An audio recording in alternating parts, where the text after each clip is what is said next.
நீங்கள் பார்க்குறீங்கல்ல, இதுதான் நாங்குநேரி டோல்கேட்டுக்கு முன்னால், அதாவது நார்வேலிருந்து வரும்போது இடதுபுறம் ஒரு கிராமத்திற்கு செல்லக்கூடிய சாலை.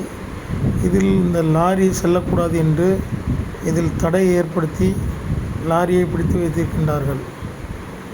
இது இந்த டோல்கேட் நடத்துகிறவர்கள் செய்கின்ற செயலாகும்.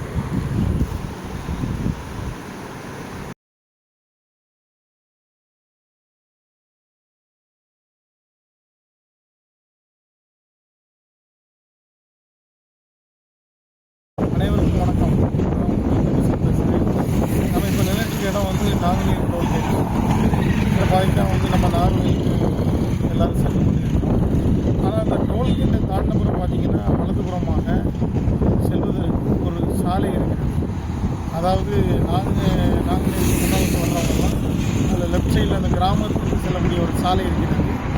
அந்த சாலையில் இந்த டோல்கேட்டுக்காரங்க ஒரு இரும்பு அமைப்பை உருவாக்கி 2 செக்யூரிட்டிகளை போட்டிருக்கிறார்கள்.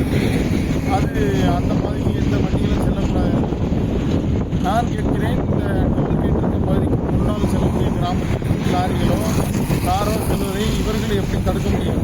எதன் அடிப்படையில், இந்த சட்டத்தின் அடிப்படையில் இவர்கள் இந்த கிராமச்சாலையை மறித்து இவர்கள் அங்கு ஒரு இரும்பு அமைப்பை உருவாக்கி வைத்திருக்கிறார்கள். அதுக்கு 2 செக்யூரிட்டிகளை போட்டிருக்கிறார்கள். உடனடியாக தேசிய நெடுஞ்சாலை ஆணையம் இந்த அமைப்பை எடுக்க சொல்ல வேண்டும். தொடர்ந்து அது நீடிக்குமானால் அந்த கிராம மக்களை திரட்டி மிகப்பெரிய அளவில் ஒரு போராட்டத்தை நடத்த வேண்டிய சூழ்நிலை வரும். இது உங்களுடைய சட்டத்தை மீறிய செயலாகும். உங்களுக்கு ஒப்பந்தம் கொடுக்கப்பட்டிருக்கிறது என்றால் இந்த சாலைகளை நீங்கள் பராமரிக்க வேண்டும். இந்த டோல்கேட்டை பயன்படுத்துபவர்களிடம் நீங்கள் பணம் வாங்க வேண்டும். ஆனால் இதற்கு முன்னாலோ பின்னாலோ எந்த கிராமச்சாலைக்கு செல்பவர்களையும் நீங்கள் வற்புறுத்த முடியாது. நீங்கள் என்னவென்றால் நீங்கள் அதை அடைச்சி வைத்திருக்கீங்க. இதை நம் நாடு மக்கள் இயக்கம் வன்மையாக கண்டிக்கிறது. நீங்கள் இந்த நிலையை மாற்ற வேண்டும். இல்லை என்றால் மக்களை திரட்டி மிகப்பெரிய அளவிலே போராட்டம் நடத்த வேண்டியது. நன்றி, வணக்கம்.